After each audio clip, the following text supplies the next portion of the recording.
नमस्कार, आप देख रहे हैं हेडलाइंस न्यूज। दिन भर की ताज़ा खबरों के लिए अभी सब्सक्राइब करें और साथ में बेल आइकन भी प्रेस कर ले। खबरों में आगे बढ़ने से पहले वीडियो को लाइक जरूर करें और अपने दोस्तों के साथ ज़्यादा से ज़्यादा शेयर करें। और आप किस राज्य शहर से न्यूज को देख रहे हैं कमेंट में जरूर लिखें। जी हां, आपको बता दें, कांग्रेस ने मणिपुर की स्थिति को लेकर रविवार को प्रधानमंत्री नरेंद्र मोदी की मन की बात कार्यक्रम में निशाना साधा। कांग्रेस अध्यक्ष मल्लिकार्जुन खड़गे ने कहा कि पीएम को मन की बात में पहले मणिपुर की बात करनी चाहिए थी। कांग्रेस अध्यक्ष ने ट्वीट करते हुए लिखा कि नरेंद्र मोदी जी, आपके मन की बात में पहले मणिपुर की बात होनी चाहिए थी, लेकिन नहीं हुई है। सीमावर्ती राज्य में स्थिति अनिश्चित और अत्यधिक परेशान करने वाली है। उन्होंने आगे कहा कि आपने एक शब्द नहीं बोला, आपने एक भी बैठक की अध्यक्षता नहीं की है, आप अभी तक सर्वदलीय प्रतिनिधि मंडल से नहीं मिले हैं। ऐसा लगता है कि आपकी सरकार मणिपुर को भारत का हिस्सा नहीं मानती है या अस्वीकार है। आपकी सरकार सोई हुई है। राजधर्म का पालन करे, शांति भंग करने वाले सभी तत्वों पर सख्ती से कार्रवाई करे, नागरिकों को विश्वास में लेकर सामान्य स्थिति बहाल करे। सभी पार्टियों के प्रतिनिधित्व को मणिपुर जाना चाहिए। भीषण गर्मी और लू के चलते झारखंड शिक्षा विभाग ने राज्य के सभी स्कूलों को फिर से बंद करने का फैसला लिया है। केजी से 8वीं क्लास तक के बच्चों की सुरक्षा को ध्यान में रखते हुए सभी प्राइवेट और सरकारी स्कूलों को 21 जून 2023 तक तत्काल प्रभाव से बंद करने का निर्णय लिया गया है। हालांकि 9वीं से 12वीं क्लास के बच्चों के स्कूल खुलेंगे, लेकिन स्कूल टाइमिंग बदली गई है। भारतीय सेना ने रविवार को दूसरे दिन भी उत्तर सिक्किम में फंसे पर्यटकों को बचाने का काम जारी रखा है। इस दौरान 300 से अधिक पर्यटकों को रविवार को सुरक्षित निकाला गया है। भारतीय सेना ने पर्यटकों के लिए विश्राम, मेडिकल और अन्य सुविधाओं की व्यवस्था भी की है। उत्तर प्रदेश में जारी भीषण गर्मी के बीच बिजली कटौती पर राज्य की योगी सरकार का नया आदेश आ गया है। सरकार ने तय कर दिया है कि इन इलाकों में कितनी बिजली कटौती होगी और कितनी देर तक बिजली की आपूर्ति की जाएगी। ऊर्जा मंत्री ए.के. शर्मा ने मध्यांचल में अफसरों और अभियंताओं के साथ बैठक की है। वहीं पावर कॉर्पोरेशन के अध्यक्ष एम देवराज ने कटौती पर रोक लगाने को लेकर रणनीति बनाई है। कृषि विकास के लिए संयुक्त राष्ट्र कोष ने बाजरा पर ध्यान केंद्रित करने और यूक्रेन में युद्ध के दौरान पिछले साल भोजन की भारी कमी का सामना करने वाले 18 देशों को 18 मिलियन टन गेहूं निर्यात करने के लिए भारत की सराहना की है। पंजाब की भगवंत मान सरकार राज्य में अपनी मर्जी के पुलिस अफसरों को डीजीपी नियुक्त करने के लिए विधानसभा में बिल लाने की तैयारी में है। आप सरकार 20 जून के स्पेशल सत्र में बिल सदन में रखेगी। इस बिल के जरिए सरकार पंजाब पुलिस एक्ट में संशोधन करना चाहती है। ड्राफ्ट के मुताबिक प्रदेश में एक कमेटी बनेगी जिसके अध्यक्ष हाई कोर्ट के रिटायर्ड जस्टिस होंगे। भारतीय रेलवे यात्रियों को सुखद अनुभव कराने के लिए नई नई सुविधाएं लाता रहता है। इसी बीच ट्रेन से सफर करने वालों के लिए अच्छी खबर है। देश में जल्दी 5 और नई वंदे भारत ट्रेन चलने वाली है। पीएम नरेंद्र मोदी 26 जून को इन 5 वंदे भारत एक्सप्रेस ट्रेन को हरी झंडी दिखाकर रवाना करेंगे।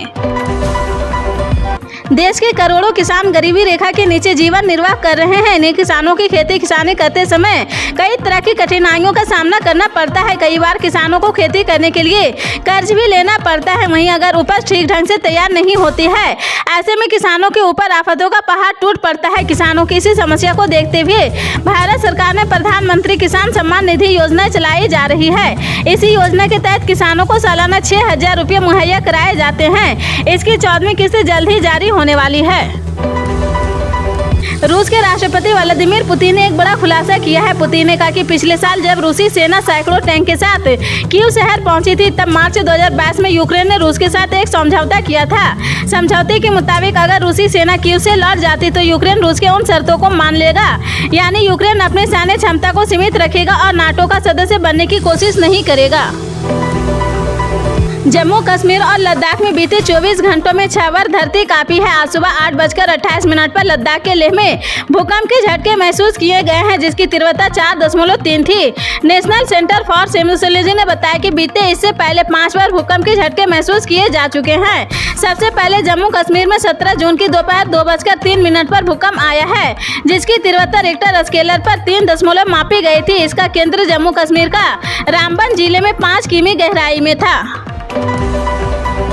दिल्ली के मुख्यमंत्री और आम आदमी पार्टी के चीफ अरविंद केजरीवाल ने एक बार फिर केंद्र की मोदी सरकार पर हमला बोला है। केजरीवाल ने केंद्र को अनपढ़ सरकार बताकर तंज कसा है। इसके साथ ही उन्होंने रेलवे की अव्यवस्थाओं को लेकर सवाल खड़ा किया है। दिल्ली के सीएम ने कहा कि ट्रेन में एसी और स्पीकर कोच जनरल से ज्यादा बदतर हो गए हैं। केजरीवाल ने कहा कि सरकार में रेलवे बदहाल स्थिति में है। ऐसी कोच में रिजर्वेशन मिला तो भी सीट नहीं मिलेगी। उन्हें नहीं पता कि सरकार कैसे चलानी है। यह अनपढ़ सरकार है, हर क्षेत्र को नष्ट कर रहे हैं।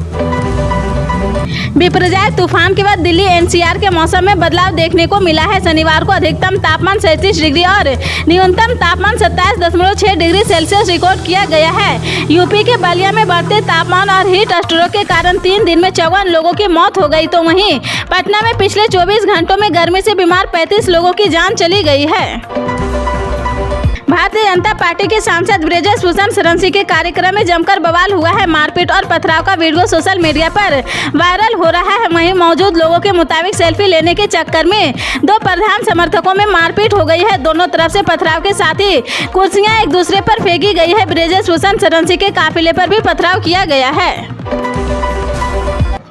अब तक देश के कुछ हिस्सों में लोगों को चिलचिलाती गर्मी से राहत नहीं मिली है। अभी भारत के कई हिस्से भीषण गर्मी की चपेट में है। अपने लेटेस्ट अपडेट में भारतीय मौसम विज्ञान विभाग ने उत्तर प्रदेश, बिहार, तमिलनाडु, मध्य प्रदेश, झारखंड, विदर्भ, ओडिशा, पश्चिम बंगाल, आंध्र प्रदेश, तेलंगाना जैसे विभिन्न क्षेत्रों में बहुत गंभीर हीटवेव की स्थितियों का अनुमान लगाया है। गृह मंत्री अमित शाह से गुरुदासपुर में एक रैली को संबोधित करते हुए आप सरकार पर जमकर हमला बोला है। वहीं अब दिल्ली के सीएम अरविंद केजरीवाल ने अमित शाह के बयान पर पलटवार किया है। दरअसल केजरीवाल ने कहा कि आप अमृतसर में एनसीबी का दफ्तर खोल रहे हैं, यह बीजेपी का, फिर एनसीबी गाँव-गाँव में बीजेपी कार्यकर्ताओं के जरिए कैसे काम कर सकती है। इसका मतलब आपको पंजाब के नशे से कोई लेना देना नहीं है। एनसीबी को इस्तेमाल करके बीजेपी का प्रचार करना है। वैसे नशा तो आपके और अकाली दल की सरकार के दौरान ही फैला था। ओडिशा के बालासोर में हुए सदी के सबसे भयंकर रेल हादसे को 2 हफ्ते से ज्यादा हो चुके हैं।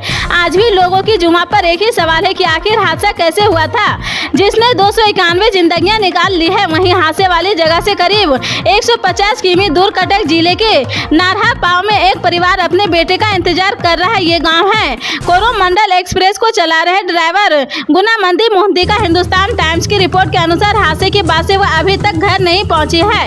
हिंदुस्तान टाइम्स से गुनादी के पिता 80 वर्षीय विष्णु चरण मोहंती के हवाले से लिखा है कि उन्होंने हादसे के बाद से अभी तक अपने बेटे से बात नहीं की है। वे अपने बेटे के घर आने का इंतजार कर रहे। कहते कि गांव के लोग उनके बेटे को हादसे के लिए जिम्मेदार समझते हैं, लेकिन वे कैसे बता सकते हैं कि उस शाम क्या हुआ था।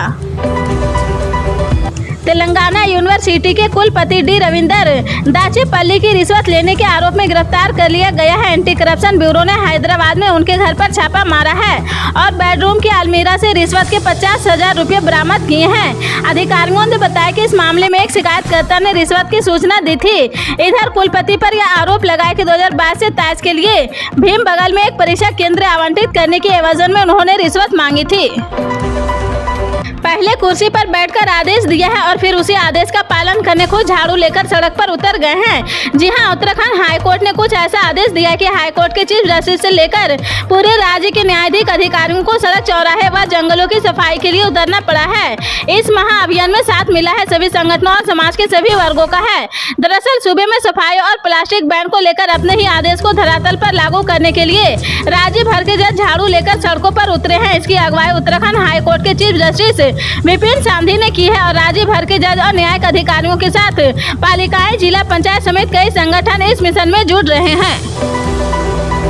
राजस्थान मदरसा बोर्ड के चेयरमैन एमडी चोपदार आज बिकनौर के दौरे पर है, जहां बिकनौर के सर्किट हाउस में आज प्रेस वार्ता करते हुए एमडी चोपदार ने कहा कि सभी जिलों के मदरसों की स्टेटस रिपोर्ट ली जा रही है, जिससे आवश्यकता के अनुसार यहां आधारभूत सुविधाओं का विकास किया जा सके। उन्होंने कहा कि मुख्यमंत्री अशोक गहलोत ने प्रत्येक बजट में मदरसों के लिए अनेक सौगातें दी है। साइक्लोन बिपरजॉय के लैंडफॉल के बाद से लगातार उसके कहर का विस्तार हो रहा है। चक्रवात के तूफानी असर का आलम यह है कि गुजरात के बाद अब राजस्थान इसकी जद में है। वहीं मौसम विभाग ने दिल्ली एनसीआर तक इसके आफ्टर इफेक्ट पड़ने की आशंका जताई है। आईएमडी की ओर से मिली ताजा जानकारी के मुताबिक चक्रवात इस समय दक्षिणी राजस्थान के मध्य में है। यह आज शाम तक प्रभावी रहेगा। भारत में इन दिनों सोना चांदी के रेट में काफी उठापटक देखने को मिल रही, जिससे ग्राहकों के मन में खरीदारी को लेकर असमंजस की स्थिति पनप रही है। फिर भी अगर आप सोना खरीदने का मन बना रहे हैं तो चूकिए मत, क्योंकि कीमत उच्चतम स्तर से करीब 2100 रुपये प्रति 10 ग्राम पर दर्ज की जा रही है। इसकी आप खरीदारी कर आप पैसों की बचत कर सकते हैं, जिसे जानना आपके लिए बहुत ही जरूरी है। अंतर्राष्ट्रीय बाजार में कच्चे तेल की कीमतों में आज कोई बदलाव नहीं है। WTI क्रूड $71.78 प्रति बैरल पर ट्रेड कर रहा है, वहीं ब्रेंट क्रूड $76.61 प्रति बैरल पर बिक रहा है। देश में तेल मार्केटिंग कंपनियों ने पेट्रोल डीजल के ताजा रेट जारी कर दिए हैं। भारत में हर सुबह 6 बजे ईंधन के दामों में संशोधन किया जाता है। जून 2017 से पहले कीमतों में संशोधन हर 15 दिन के बाद किया जाता है।